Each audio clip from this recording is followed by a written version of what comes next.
ఏ టైంలో wife and husband inter course చేసుకున్నట్లయితే cycle టైంలో ప్రెగ్నెన్సీకి ఛాన్సెస్ ఎక్కువ ఉంటాయి అన్న తెలుసుకుందాం. ఇది మోస్ట్లీ దేని బట్టి డిపెండ్ అయి ఉంటుంది అంటే వైఫ్ మెన్స్ట్రుయల్ సైకిల్ని బట్టి డిపెండ్ అయి ఉంటుంది అనమాట.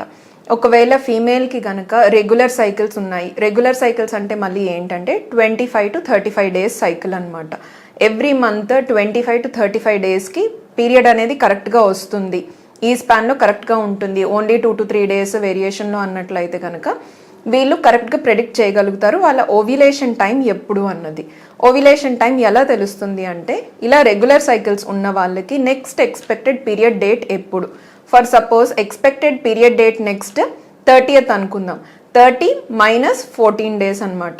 లేదు ఒకవేళ 20th అనుకుంటే 20 - 14 డేస్. అలా మీరు ఎప్పుడైతే సైకిల్ నెక్స్ట్ ఎక్స్పెక్టెడ్ సైకిల్ ఉందో రెగ్యులర్ సైకిల్స్ ఉన్న వాళ్ళు -14 డేస్ చేసుకున్నట్లయితే కనుక అది వాళ్ళ ఓవ్యులేషన్ పీరియడ్ అనమాట.